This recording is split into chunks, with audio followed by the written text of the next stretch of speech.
Ça continue de faire. Et c'est une raison ça même qu'il faut la faire. Pas qu'il y a l'autre bagage qu'il faut venir la faire encore. Que vous vivez par votre Dieu gloire, le louange, que les mêmes seuls qui méritent. Balancez mes mains pour vous Seigneur, merci. Dans façon parole, avec parole qui se dit dans bouche. Dis Seigneur, merci. Dis merci pour le salut. Merci parce que racheter nous. Merci parce que laver nous. Merci parce que nous pas esclaves péché encore. Dis Seigneur, merci pour grâce qui renouvelle chaque matin. Miséricorde qui renouvelle chaque matin. Merci Seigneur, moi, lui seul qui mérite. Si vous avez deux mains, on va balancer, c'est grâce Seigneur, faire où? Ou bien deux pieds, ça y est, marcher sur eux, c'est grâce Seigneur, faire où? Alors c'est merci Seigneur, merci. Dis merci parce que c'est bien toujours. Nous n'en considérons pas et nous sommes capables de dire jusqu'ici l'Éternel nous a secourus avec la puissance, avec vos prières, Seigneur, il soutenir famille, famille qui a ici, famille qui pas ici, famille qui tout partout dans le monde. Seigneur, soutenir. Alors c'est bien, Seigneur, merci. C'est raison ça même qu'il faut la souhaiter. C'est pas ça, nous pas ça là. Nous vivons même, c'est pour nous bailler mon Dieu gloire. Nous vivons pour nous louer nos lits. Nous vivons pour nous exalter nos lits. Parce que même sur sa mise en vie dans le psaume 116, comment entrer à l'Éternel, tout est bien clair envers moi. Tout ça m'a offert avec Jéhovah pour tout le faire dans la vie. Alors c'est bien, on l'église racheter le Jésus-Christ. Alors c'est bien, pour bien faire à l'église là. Bien faire avec famille. Alors c'est bien, Seigneur, merci.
C'est ça qu'elle reconnaît, non point amis qu'on lit les noms mystères.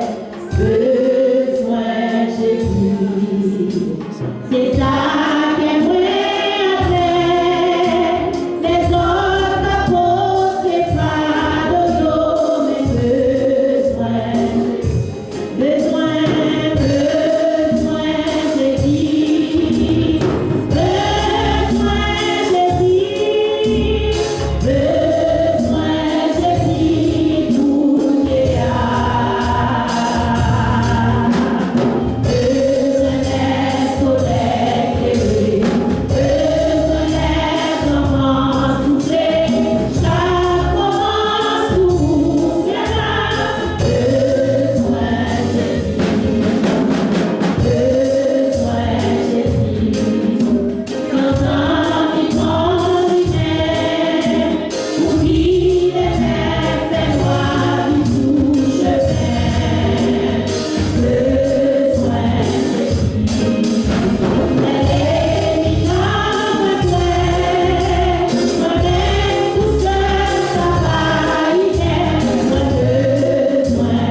ensemble avec le messager pour asseoir.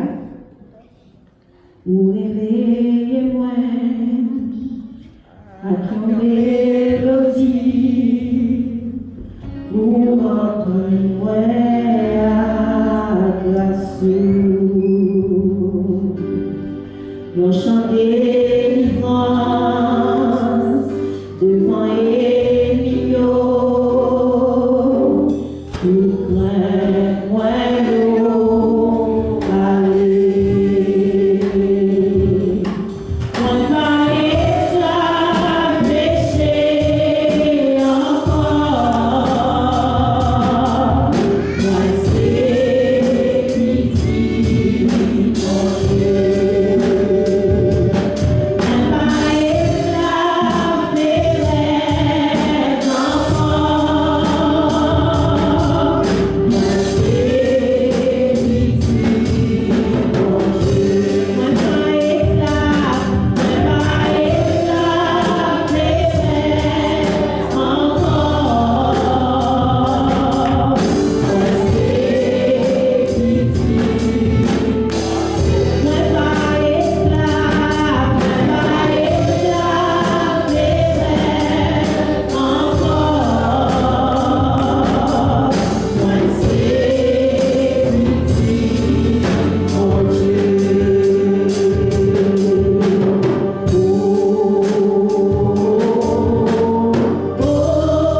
Christ.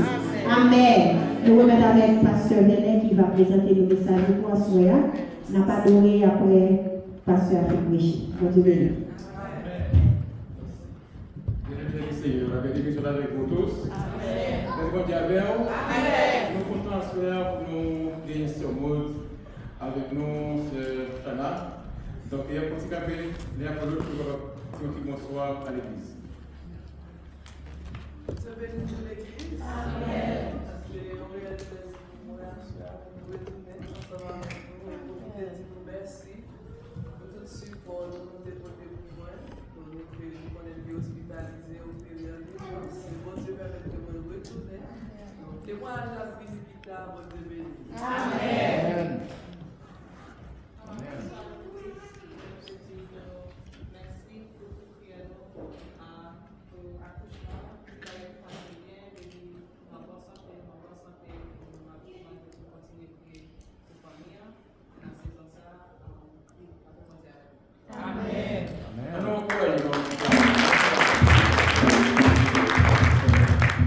Maintenant, nous avons avec nous le pasteur Gilles. Donc, c'est le coordonnateur de la mission pour toutes les églises francophones dans la région.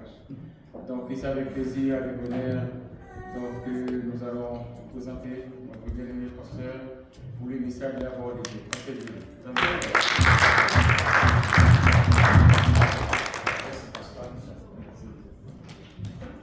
Bonsoir tout le monde. Bonsoir. C'est bon d'être avec vous. Je me sens comme chez nous ici. Parce que depuis quelque temps, on a des frères haïtiens qui sont dans notre église à Timmins, là dans le nord.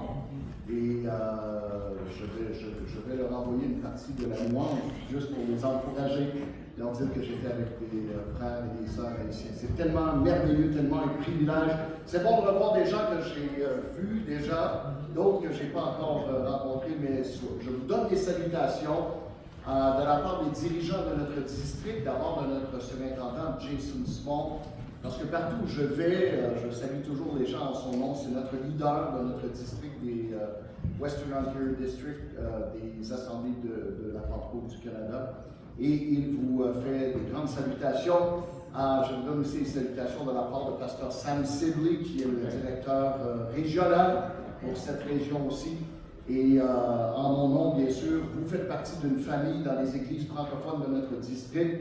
Nous sommes 14 églises qui ont un mélange de francophones avec, parfois c'est avec l'Ingala, parfois c'est avec le créole, parfois c'est avec l'anglais. Mais nous sommes 14 assemblées, donc on n'est pas seul. De toute façon, tout le monde va parler français au ciel. Amen. Amen. Vous savez pourquoi on va tous parler français au ciel? Parce que ça prend une éternité pour l'apprendre comme il faut. Amen. Amen, amen.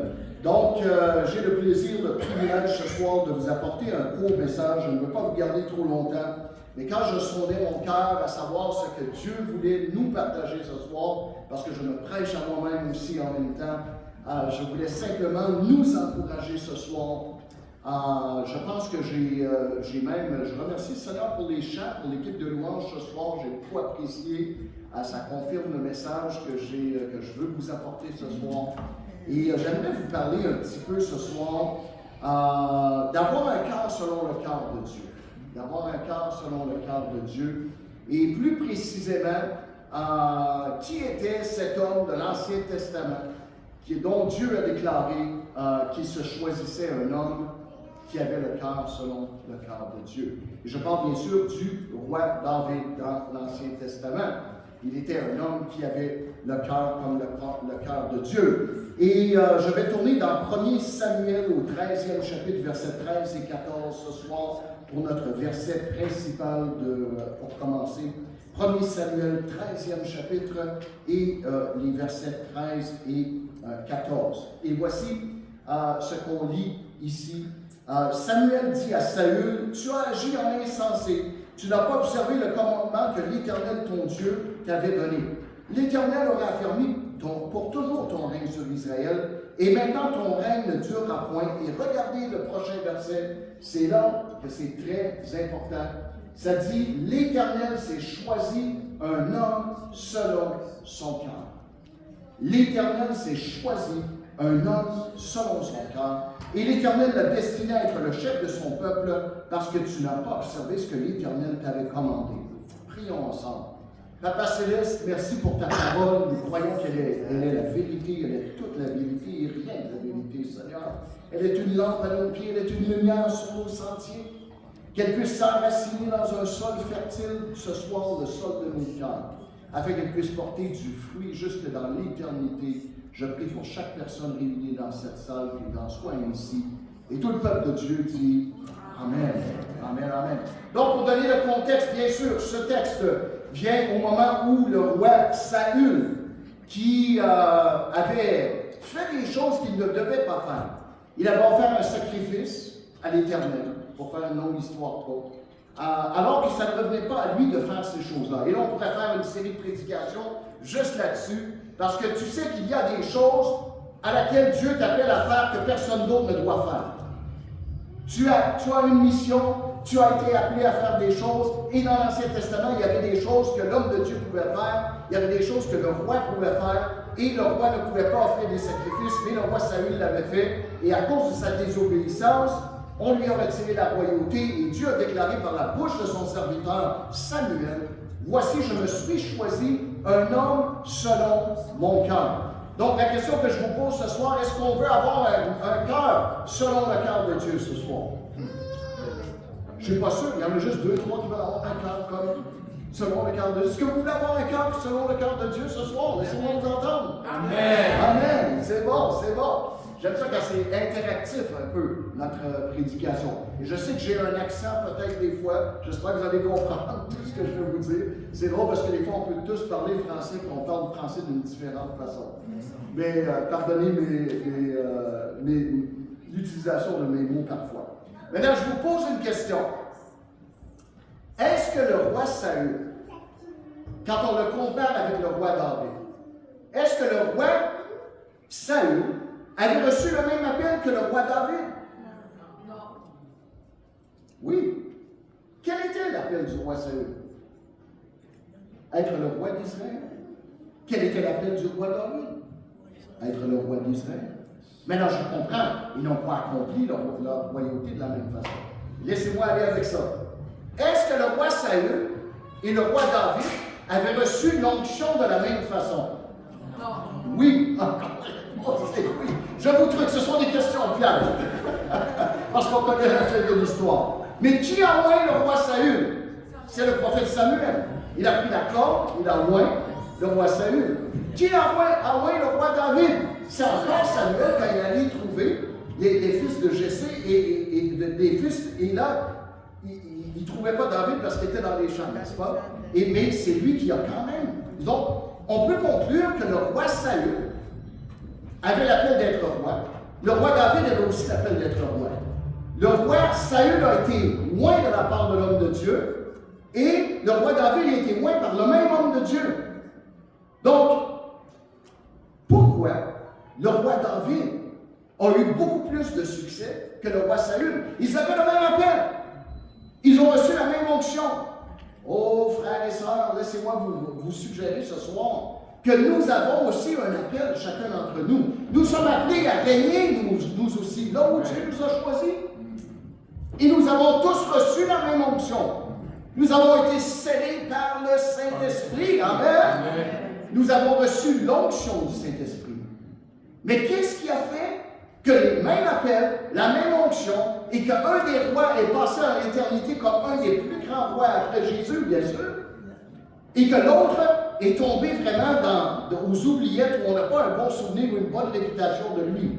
La réponse, elle est là, elle se trouve que Jésus, le cœur de Jésus se trouvait dans David. David avait un cœur selon le cœur de Dieu, tandis que Saül n'avait pas un cœur qui était bien disposé. Ce qui a fait le secret du succès du roi David, ça a été la disposition de son cœur. Maintenant, je n'ai pas le temps ce soir d'entrer dans tous les détails, mais je vais me concentrer sur un pour pas qu'on soit ici toute la soirée. sur un des aspects que j'aimerais partager ce soir. Maintenant, en passant, quand j'ai commencé à faire beaucoup de recherches sur le roi David et le roi Saül, je me suis dit, bon, peut-être que c'est parce que Saül a commis plus de péchés qu'il n'a pas réussi. Mais non, quand tu regardes dans la parole de Dieu, tu vas t'apercevoir qu'il y a plus de péchés qui sont rapportés à propos du roi David qui sont rapportés à propos du roi Saül. Wow! Ça, c'était comme, oh, j'avais jamais remarqué avant. Parce que je me disais, peut-être que le roi Saül a plus désobéi à Dieu que le roi David. Non, vous vous souvenez de toutes les gaffes que le roi David a fait. Alors, ce n'était pas parce que le roi David avait moins péché que le roi Saül qui a dû l'honorer.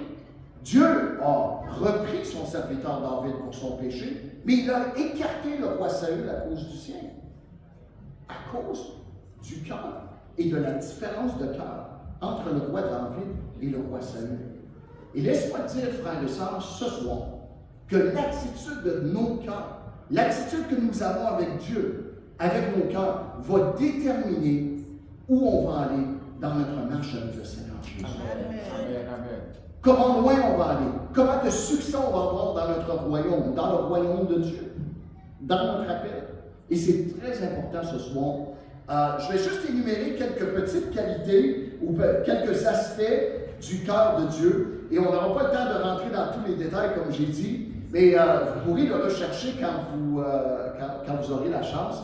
Par exemple, David, le roi David, comparé au roi Saül, le roi David avait un cœur de serviteur.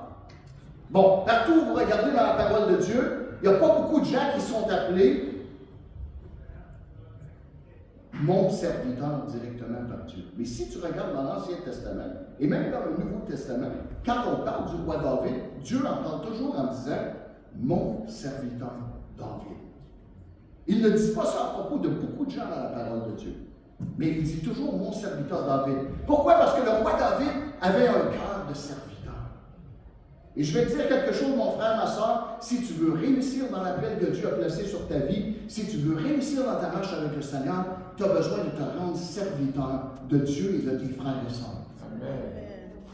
Jésus a dit, à propos de lui-même, le Seigneur n'est pas venu pour être servi, il est venu pour servir. Et à cet exemple, le roi David avait un cœur de serviteur. Il servait son armée avec fidélité. Il servait l'Éternel avec fidélité. Il y en a pas qu'il a été parfait, il n'a pas été parfait, mais il y avait un cœur de serviteur. On sait aussi que le roi David avait un cœur humble. Un cœur humble. Vous vous souvenez, il ne voulait pas toucher à loin de l'Éternel, il ne voulait pas toucher au roi Saül. Même si le roi Saül en voulait à sa vie, il s'écartait toujours du chemin. Parce qu'il ne voulait pas prendre la place qui lui revenait de droit parce qu'il avait reçu l'onction, jusqu'à ce que le roi Saül soit tassé par Dieu lui-même. Et je vais te dire quelque chose, frères et sœurs, ce soir. Si tu veux réussir dans ton Église, si tu veux réussir dans ton appel avec Dieu, on a besoin de marcher dans l'humilité. Amen. On a besoin d'honorer les autres et de considérer les autres comme étant supérieurs à nous-mêmes. Le problème du roi Saül, c'est qu'il avait un cœur plein de jalousie. Vous vous souvenez de cet épisode où David était revenu de la guerre et il y avait des petites madames qui chantaient avec du tambourin qui disaient, ils chantaient un petit chant, peut-être c'était comme ça. Saül a tué 5 000, mais David a tué ses 10 000. Wouhou! Et le roi Saül, quand il a entendu ça, il a dit, mais quoi? Moi, j'en ai tué 1000 et David en a tué 10 000. Et ça dit qu'un esprit de jalousie est entré en lui. Et laissez-moi vous dire, frères et sœurs, que la jalousie dans les églises, la jalousie entre les clochers d'une ville, la jalousie entre les frères et sœurs, la jalousie n'avancera pas le royaume de Dieu, n'avancera pas la position de Dieu. On a besoin d'être humble, on a besoin d'être comme David. Amen. Parce que le roi David a été extrêmement humble. Il y aurait eu 2 opportunités de tuer le roi Saül, même quand le roi Saül le poursuivait. Et il ne l'a pas fait, parce qu'il était humble. Papa Céleste, qu'on soit humble devant toi, qu'on soit humble devant nos frères et nos sœurs. Et ça mène à une autre qualité du cœur de David, qui était un cœur selon Dieu. Le roi David était soumis à la voix du Saint-Esprit. Oh! Frères et sœurs, plus que jamais, en 2025, on a besoin d'entendre la voix du Saint-Esprit et de céder à la voix du Saint-Esprit. On vit dans un monde mélangé. On vit dans un monde de confusion, de chaos. Et on a besoin d'entendre la voix du Saint-Esprit.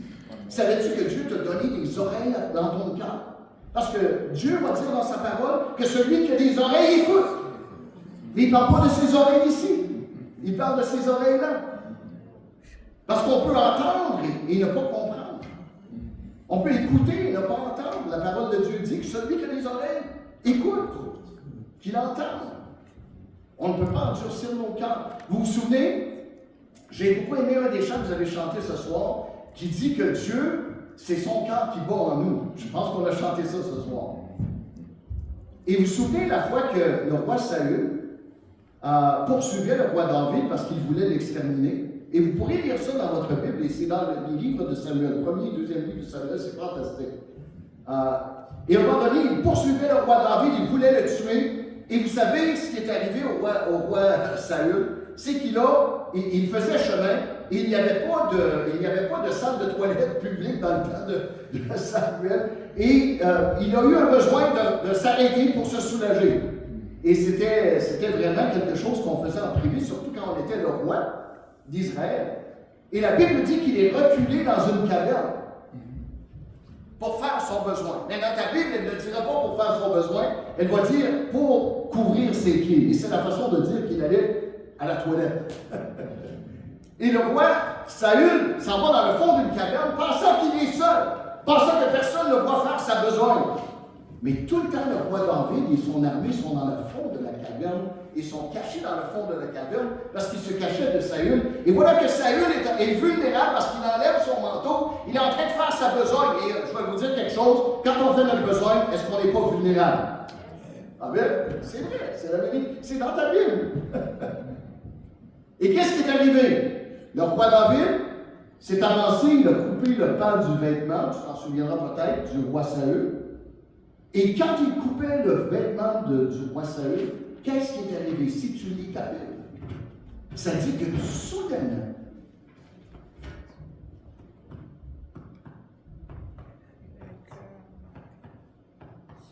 David a senti son cœur battre très rapidement.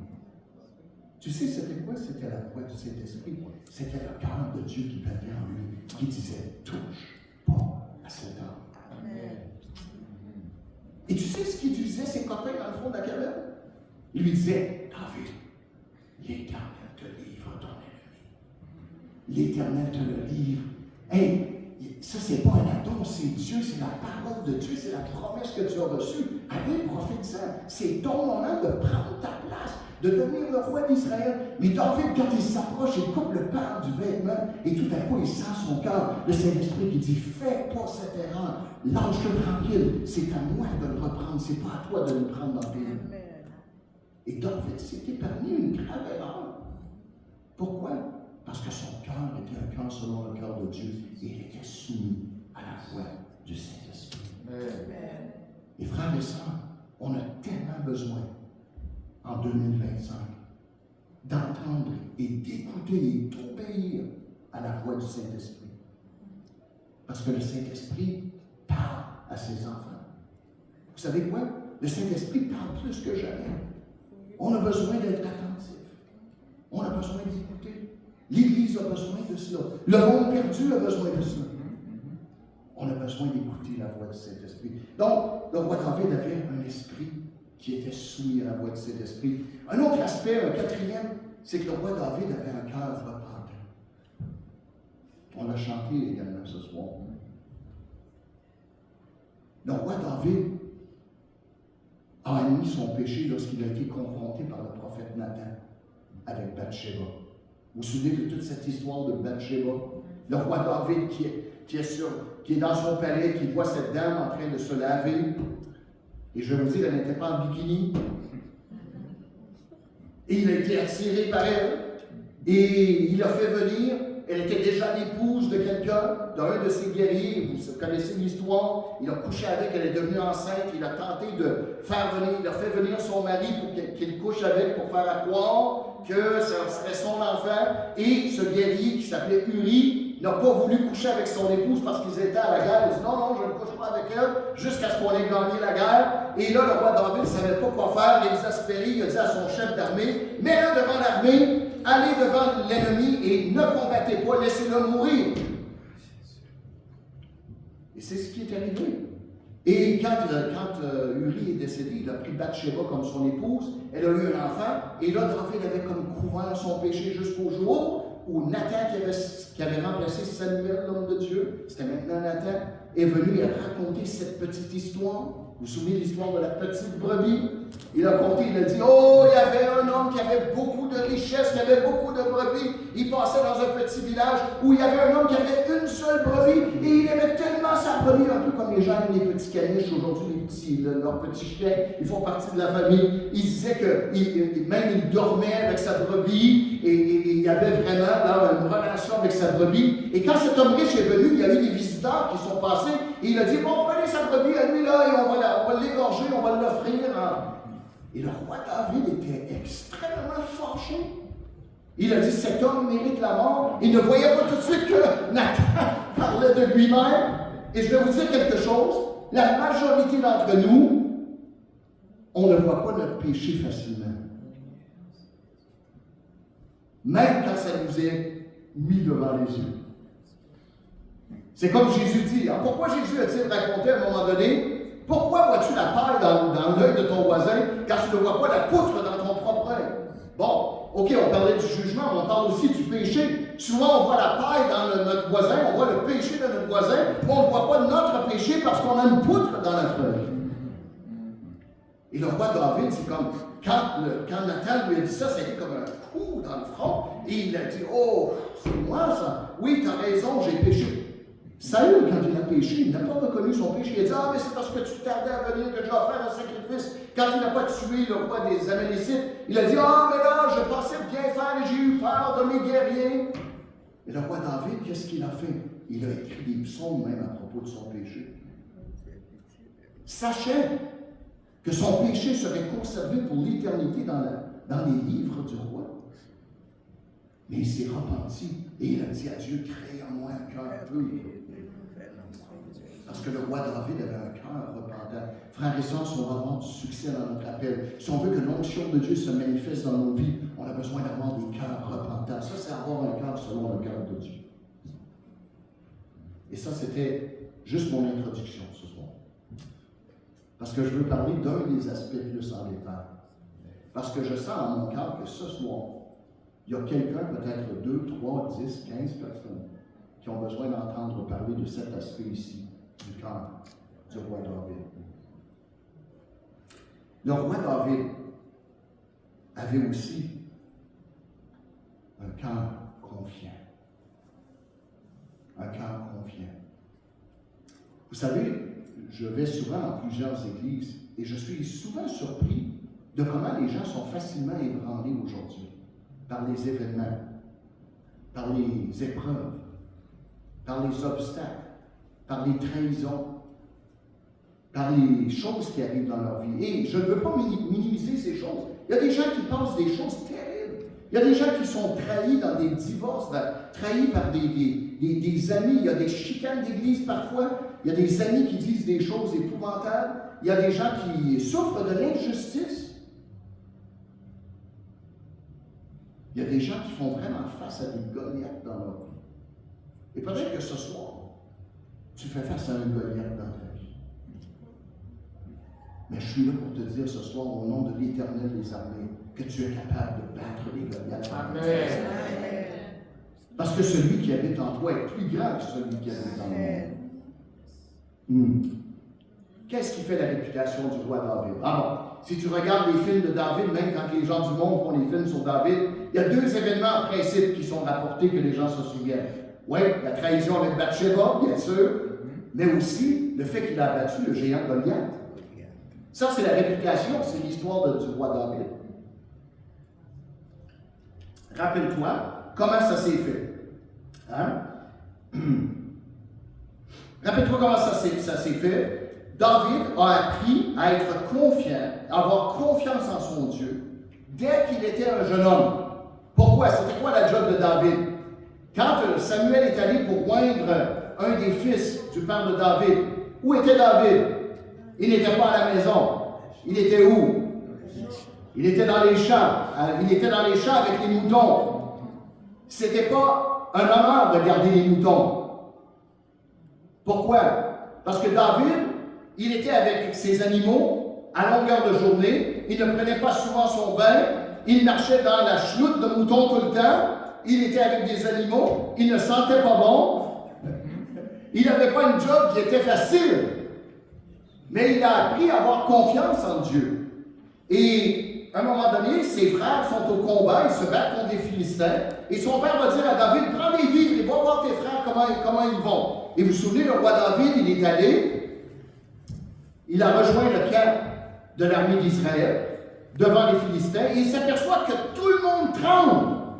Tout le monde en parle. Pourquoi? Parce qu'il y a un géant de 9 pieds quelques qui sort à tous les matins, tous les soirs, et qui défie l'armée de l'Éternel, et qui dit, bon, envoyez un homme se battre contre moi, et si moi je le bats, vous allez devenir nos esclaves, et si vous nous battez, on va devenir vos esclaves. Et puisqu'il est tellement gros et tellement épeurant, tout le monde tremble, toute l'armée, tous les guerriers qui sont bien entraînés, tremblent devant ce géant, parce que Goliath est vraiment un des plus gros hommes qu'ils n'ont jamais vu de leur vie. Maintenant, je vais te poser une question. C'était qui le plus grand homme, probablement, de l'armée d'Israël? Pensez une minute. Est-ce que c'était pas Saül? Tu te souviens quand Saül a été loin comme roi? Qu'est-ce que ça disait à propos de sa stature? Il était caché parmi les bagages, mais il avait une tête de plus haut que tous les autres. Et non seulement ça, mais il était le général de l'armée d'Israël. Et lui-même tremblait, lui qui avait été appelé à être le roi d'Israël, lui qui avait été appelé à être devant l'armée et à combattre les ennemis, c'est lui qui avait dû sortir combattre Goliath. C'était son appel. Mais parce que Saül n'était pas confiant en Dieu, mais il craignait plutôt les hommes comme Goliath, il a eu une réaction différente du roi David. Et vous savez qu'on influence les gens autour de nous. Le roi Saül a influencé ses soldats au point que tout le monde tremblait, influence Saül. Et voici que David arrive et il commence à dire, mais qu'est-ce qui se passe? Qu'est-ce que j'entends? C'est intéressant. David va dire, non, mais regarde, je vais aller le battre, moi, ce grand géant-là, il n'y a pas de problème, je vais aller le battre. Et là, des soldats qui entendent un petit bonhomme berger qui arrive, qui dit, je vais aller battre ce géant-là. Ça les impressionne. Ils vont aller voir le roi Saül et on peut aller voir dans 1 Samuel 17e chapitre. C'est là qu'on s'en va. 1 Samuel 17e chapitre, commençons au verset 31. 1 Samuel 17, verset 31. Moi, je vais lire à partir de la nouvelle version français courant. Donc, je ne suis pas sûr que ça va être la même version. Donc, voilà, ça dit, les soldats entendirent les paroles de David et les rapportèrent à Saül. Il fit aussitôt venir David, qui lui dit, personne ne doit perdre courage à cause de ce Philistin. J'irai, moi, me combattre contre lui. Et regardez la réponse de Saül. Est-ce qu'il est enthousiasmé? Au verset 33, qu'est-ce qu'il dit à David? Non! Non, tu ne peux pas aller te battre avec ce Philistin car tu es un enfant. Il est un homme de guerre dès sa jeunesse. Bel encouragement, le roi d'Israël. Mais Saül a peur. Pourquoi que Saül a peur? Parce qu'il sait que si David perd, que lui va probablement être tué ou on va lui crever les yeux, les Philistins vont faire de lui son esclave. Regarde la réponse de David. David dit à Saül, ton serviteur faisait paître les brebis de son père, et quand un lion ou un ours venait en enlever une du troupeau, je courais après lui, je le frappais et j'arrachais la brebis de sa gueule. S'il se dressait contre moi, je le saisissais par la gorge, je le frappais et je le tuais. Wow! Laissez-moi Laissez-moi vous dire que moi, je connais les ours. Parce que je vis dans le nord de l'Ontario. On a des ours. J'ai jamais vu un lion, sauf aux eaux. Peut-être que certains d'entre vous avez vu des lions dans la nature. Je ne sais pas. Mais laissez-moi vous dire qu'un ours, moi, si, je vais vous dire quelque chose, moi j'aime beaucoup le steak, j'aime beaucoup la viande. Et si j'ai un morceau de viande, un morceau de steak dans la bouche, et que tu viens pour enlever mon morceau de steak dans ma bouche, tu risques d'avoir un coup de fourchette dans la main. Encore plus, un ours. Imagine, tu as un ours qui a pris une brebis ou un lion qui a pris une brebis. Il se saute et le roi David va courir. Après, il va sauter sur l'ours ou sur le lion. Il va dire, cette brebis, elle appartient à mon papa. Allez, lâche. Puis s'il lâche pas, il va le prendre par la barbichette. Il va lui ouvrir la bouche. Il va prendre la brebis. Il va partir avec. Wow! Incroyable! Mais où a-t-il eu cette confiance, le roi David? Et c'est pas une seule fois. La Bible dit que ça arrivait à plusieurs reprises. Parce que c'était sa job de prendre soin des brebis. C'était quoi la job que Jésus a donnée à l'apôtre Pierre après sa résurrection? Paix mes brebis. C'est notre travail à chacun d'entre nous. C'est pas juste le travail du pasteur de paître les brebis. Nous sommes responsables pour les brebis que Dieu nous a confiées. Amen. Et chaque jour, ils se font dévorer par notre ennemi. On a besoin de développer une confiance. Le roi David, il a développé sa confiance comment? Qu'est-ce qu'il faisait le soir, le roi David? On sait qu'il savait jouer de la harpe. Il n'a pas pris des cours de musique au Conservatoire de Toronto. Où est-ce qu'il a appris à jouer de la harpe? Quand il était seul, devant les étoiles, quand il était seul avec les brebis, il jouait de la harpe et il chantait à Dieu. On sait ça parce que si tu lis les psaumes, il y a plusieurs psaumes que David a composés. Et si tu connais ta Bible, tu sais qu'il jouait de la harpe et que l'esprit qui était sur Saül, qui l'animait, un mauvais esprit se calmait quand David jouait de la harpe parce qu'il y avait de l'onction dans la façon qu'il jouait la harpe. David a bâti sa confiance en passant du temps avec Dieu. Laisse-moi dire, frères et sœurs, pour devenir confiant, on doit passer du temps dans notre parole. On doit passer du temps à méditer la parole. On doit passer du temps à écouter de la louange, à écouter du worship. On doit s'imbiber dans la présence de Dieu. On doit prier, on doit jeûner. Il y a une puissance. Si on va être confiant. Hallelujah. Hallelujah. Et tu sais que le roi David, il savait qui il était. Pourquoi est-ce que je dis qu'il savait qui il était? Parce que quand il a confronté Goliath, tu te souviens? Qu'est-ce qu'il a crié à Goliath? Goliath arrivait sur le champ et il riait. Et je suis un petit gars, mais est-ce que je peux un chien pour vous envoyer un petit bonhomme comme ça, se combattre avec moi? Et il insultait. Et qu'est-ce qu'il a dit dans 1 Samuel 17, 45? 1 Samuel 17, 45. Qu'est-ce que David a répondu à Goliath? Regarde ce qu'il a dit. Il parle, il dit ceci. Aujourd'hui, l'Éternel te livrera entre mes mains, je t'abattrai, je te couperai la tête. Et au verset 47, ça dit, David dit aux Philistins, tu marches contre moi avec l'épée, la lance et le javelot. Et moi, je marche contre toi au nom de l'Éternel des armées, du Dieu de l'armée d'Israël, que tu as insulté. Aujourd'hui, l'Éternel va te livrer entre mes mains. Je t'abattrai, je te couperai la tête. Aujourd'hui, je vais donner ton cadavre du camp des Philistins aux oiseaux du ciel, aux animaux de la terre. Et toute la terre saura qu'Israël a un Dieu. Laisse-moi te dire, frères et sœurs, on a besoin de parler comme ça à notre ennemi. Quand tu fais face à des Goliaths dans ta vie, tu as l'autorité en toi. Tu as cette autorité de Dieu. Tu dois adresser la parole. La Bible dit, résistez au diable et il fuira loin de vous. Je suis tanné de voir trop de gens dans l'Église qui se laissent malmener par l'ennemi. Tu as toute autorité en Jésus-Christ. Jésus a dit, toute autorité m'a été remise, maintenant je l'ai remis à mon Église. Tu as l'autorité de prendre autorité au nom de Jésus sur toute situation dans ta maison. Quand tes enfants ne suivent plus les voies de Dieu, quand ton conjoint est difficile, ne veut pas venir à l'église, peut-être que ton boss au travail est difficile avec toi, te donne de la misère, il faut prendre autorité. Ce n'est pas contre la chair et le sang qu'on se bat, ce sont contre des principautés, c'est contre des forces des ténèbres. Et on a le droit de dire, « Hey, monsieur le diable, je m'excuse, mais moi et ma maison, on va servir l'Éternel. » Alors dehors, aujourd'hui, tu insultes un enfant de Dieu, tu insultes celui qui aujourd'hui a la victoire sur toi.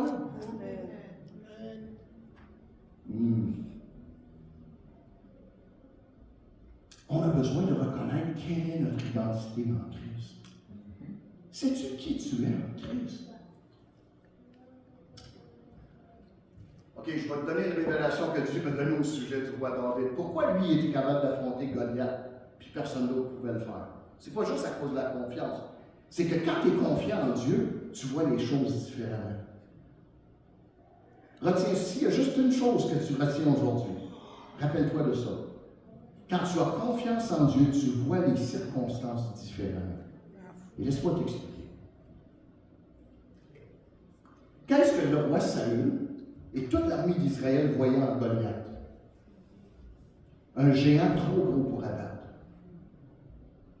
Qu'est-ce que voyait David quand il voyait Goliath? David a regardé Goliath et dit, « Oh, merci Seigneur, merci Seigneur! As-tu vu la grosseur de son front? Comment je vais faire pour manquer un front gros comme ça? Seigneur, tu me donnes une opportunité extraordinaire. Parce que moi, ma spécialité, c'est la fronde. Il faut que je le frappe au front. Et regarde la cible que j'ai à frapper. Merci. Il n'y a pas de petit front, il y a un gros front. Vois-tu, quand tu es devant un Goliath, Dieu te connaît. Dieu connaît ta spécialité. Dieu connaît ton appel. Il va toujours permettre que, malgré ce que tout le monde voit, Dieu va te permettre une façon d'abattre le géant. C'est une opportunité. Le roi David voyait une opportunité. Il ne voyait pas un géant trop grand qui pouvait l'abattre. Il voyait un géant qui était trop grand pour manquer son coup. Et ça, c'est la différence quand on est confiant dans le Seigneur.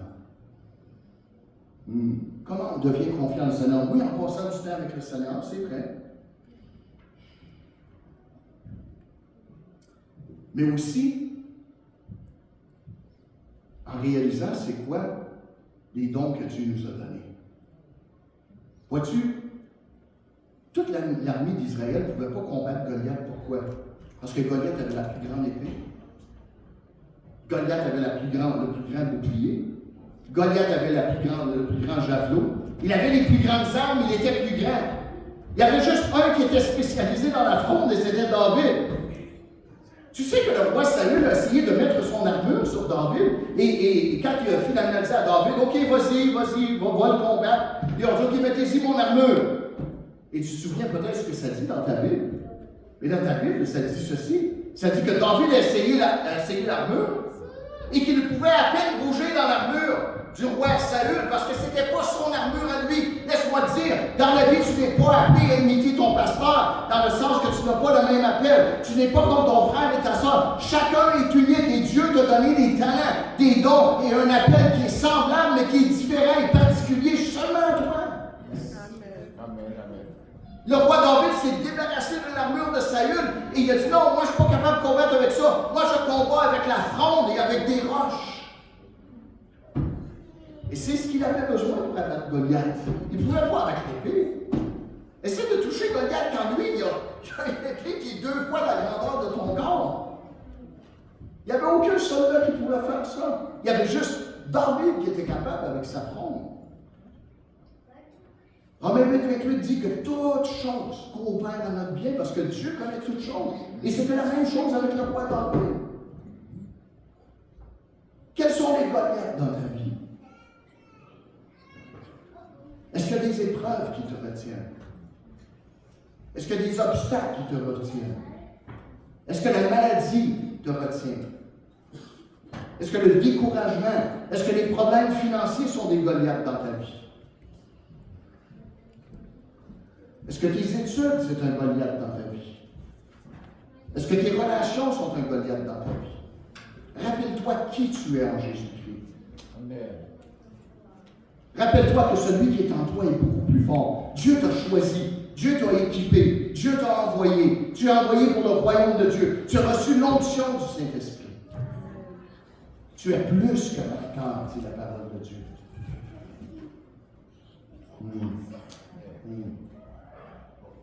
J'aimerais terminer avec ceci. Parfois, on ne réalise pas qui on est en Dieu parce qu'on ne le proclame pas assez souvent. Savais-tu que de proclamer tout ce que tu as en Dieu, d'après la parole de Dieu, c'est très puissant? Tu as besoin de proclamer à toi-même qui tu es en Dieu. Tu as besoin de sortir des versets de la parole de Dieu qui parlent de toi. Êtes-vous correct que je termine avec tous les versets que j'ai trouvés jusqu'à date, qui dit qui tu es en Dieu? Êtes-vous prêts? Ça va me prendre un peu de souffle, par exemple. OK? En arrière, je ne vous conseille pas d'essayer de me suivre parce que je ne serai pas capable de suivre avec les références. Mais je veux juste que tu te concentres là-dessus. On va terminer avec ça. Là, je parle de chacun d'entre nous. OK? Vous êtes prêts? OK. On y va. Voici ce que Dieu déclare que tu es en lui.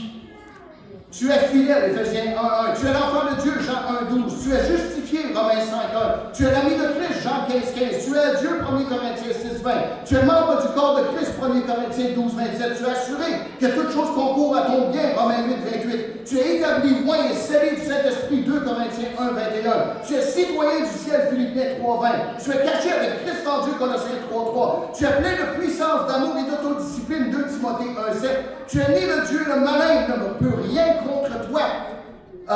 Il ne peut pas te toucher, 1 Jean 5:18. Tu es béni dans les cieux par toute bénédiction spirituelle, Éphésiens 1:3. Tu es choisi par la création du monde, Éphésiens 1:4. Tu es saint et irréprochable, Éphésiens 1:4. Tu es adopté comme son enfant, Éphésiens 1:5.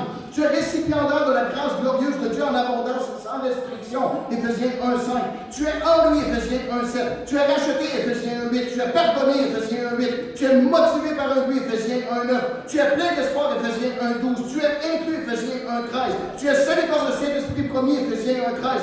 Tu es saint, Éphésiens 1:18. Tu es le soleil et la lumière de la terre, Matthieu 5:13-14. Tu es un arbre qui porte du fruit, Jean 15:1-5. Tu es témoin personnel de Jésus-Christ, Acte 1:8. Tu es collaborateur de Dieu, 2 Corinthiens 6:1. Tu es un ministre de la réconciliation, 2 Corinthiens 5:17. Tu es vivant avec Christ, Éphésiens 2:5. Tu es ressuscité avec Christ, Éphésiens 2:6. Tu es assis avec Christ dans les royaumes célestes, Éphésiens 2:6. Tu es chef-d'œuvre de Dieu, Éphésiens 2:10. Tu es proche de Dieu par le sang du Christ, Éphésiens 2:13. Tu es paisible, Éphésiens 2:14. Permets-moi de prendre une gorgée d'eau. Ça continue.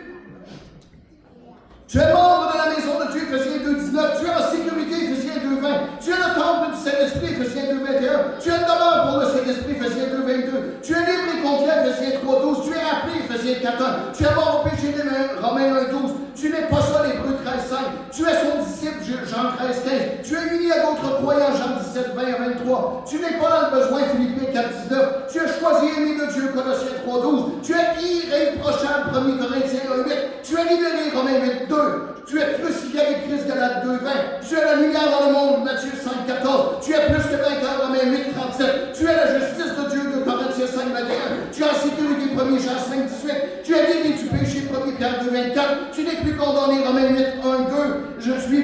Tu n'es pas impuissant, Philippiens 4:13. Tu es vainqueur, 1 Jean 4:4. Tu es persévérant, Philippiens 3:14. Tu es protégé, Jean 10:28. Tu es né de nouveau, 1 Pierre 1:23. Tu es une nouvelle création, 2 Corinthiens 5:17. Tu es délivré, Colossiens 1:13. Tu es racheté de la malédiction de la loi, Galates 3:13. Tu es qualifié pour participer à son héritage, Colossiens 1:12. Et tu es victorieux, 1 Corinthiens 15:57.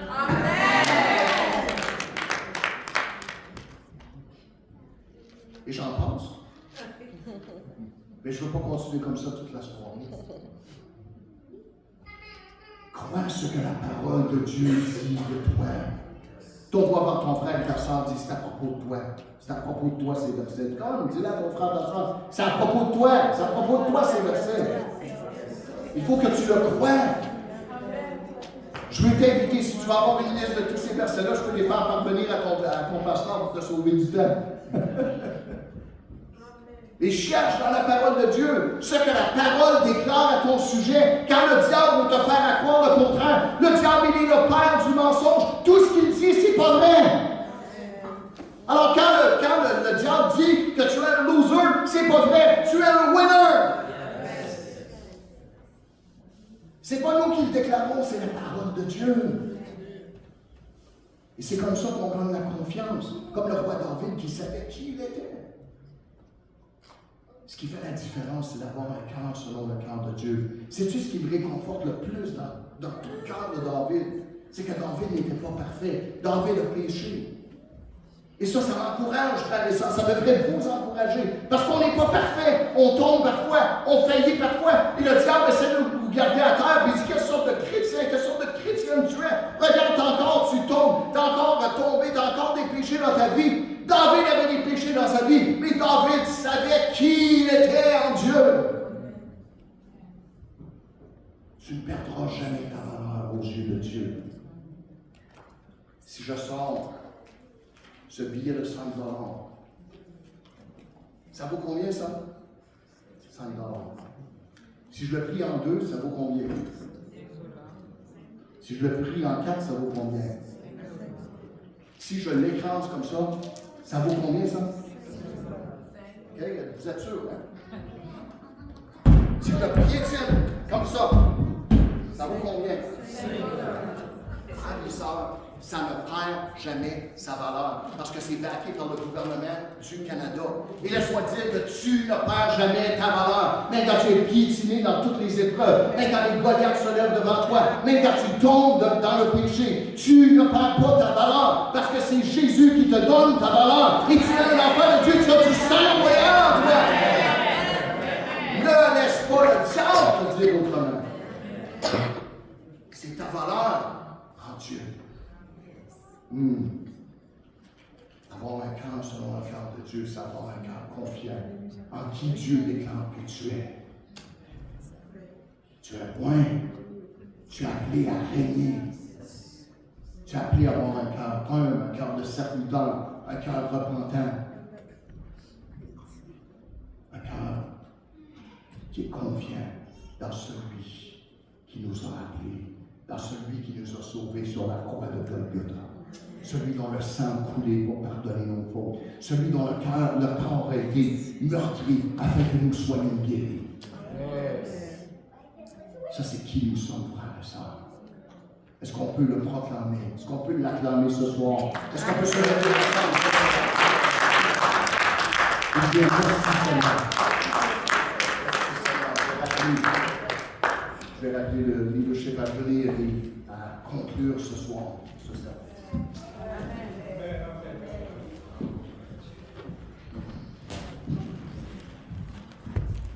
Amen.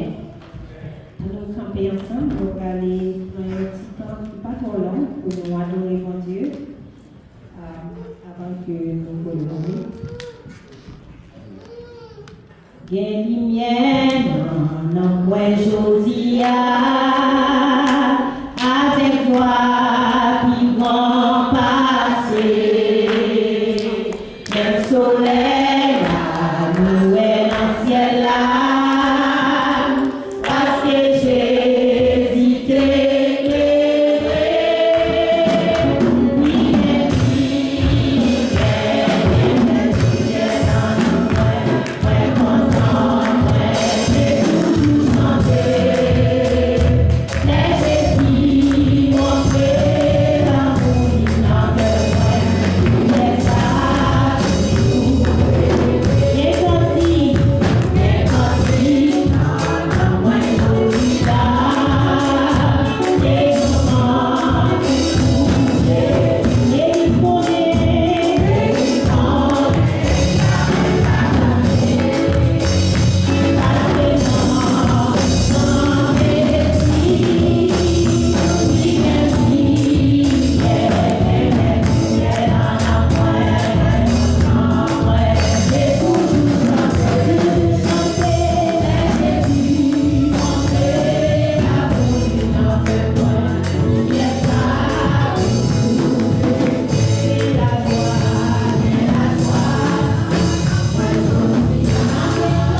disons merci au Seigneur pour ce grand service de l'ouverture du louange qui a été planifié par l'équipe Worship Team. Merci. Nous disons merci aux musiciens, c'était vraiment bien. Merci à l'assistance. Donc, merci, nous disons merci, mon Seigneur, pour ce vibrant message. Donc, frères et sœurs bien-aimés, donc désormais, nous allons marcher sur les ouvertes au nom de l'Éternel. Amen. Et au nom de l'Éternel, nous allons marcher sur les ouvertes. Et maintenant, nous disons merci à notre pasteur Gilles. Donc, que le Seigneur vous bénisse. C'était vraiment bien. Donc, le message, n'est-ce pas, a été bien passé. Et immédiatement, après Jacques Valéry, après pour nous et pasteur Gilles a prononcé la bénédiction, on a demandé le comité de l'église là, et Jacques et le leader groupe, immédiatement entrer dans le pasteur Marcel. Entrer dans sa conférence là avec le nouveau pasteur Gilles. Merci. Merci tout le monde encore une fois. Donc, que le Seigneur vous bénisse. Nous allons prier, nous allons prier ensemble avec Jacques Valéry.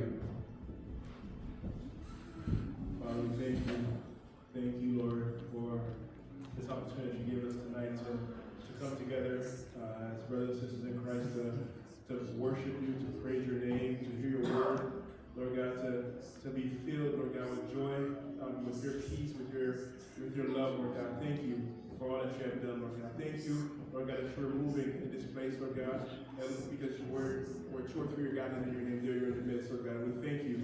Thank you, Lord God, that you, Lord God, have set free those who felt that they were in bondage, Lord God, and you have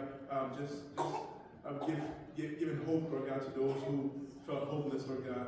And Lord, you're restoring, Lord God. We thank you that you are the restorer, Lord God. You are our Savior. You are our Redeemer, Lord God. Thank you for what you have done, for what you have started tonight, Lord God, and what you continue to do, Lord. Father, I pray, Lord God, that we may all just walk worthy of the call, Lord God. May we always remember what you have done for us, Lord God, and remember who we are, Lord God. Remember that we are more than conquerors in Christ Jesus. Lord, thank you, Lord God, that you have given us the victory, Lord God, over the Goliaths in our lives, Lord God. You are our help, Lord God. You are our strong tower, Lord God. You are the one, Lord God, who fights our battles, Lord God. Father, you tell us to be still and know that you are Lord. To be still and to just see, observe what you're going to do in our lives, Lord God. What you're going to do, Lord God, how you're going to move the mountains, Lord God. Thank you, Lord God, that you have given us this authority, Lord God, this the power and authority, Lord God, in Christ Jesus. We thank you, Lord God, for who you are. We thank you, Lord God, for who you are in us, Lord God, and what you're doing in us, Lord God. Thank you, Lord God, that we are your children. We are yours, Lord God. We're heirs with Christ, joint heirs, Lord God. Thank you, Lord God, for all that you have done. Lord, as we leave this place, Lord God, may we always remember, Lord God, who we are, Lord God, and who our God is, Lord God, who our God is. Whenever we face trials and tribulations, whenever we face problems, whenever we face the mountains, the delights in our lives, Lord God, may we have the boldness, Lord God, to say, mountain move, to speak to the Goliath, Lord God, to say, who are you in front of our God? Because we serve a great God. We serve the King of Kings. We serve the Lord of all. Thank you, Lord God, for because you are here, because you are moving in us, Lord God, because you're leading with us, Lord God. Thank you, Lord God, for all that you have done. Thank you, Lord God, for freedom. Thank you for your peace, Lord God. We praise you. We honor you in Jesus' name. Amen.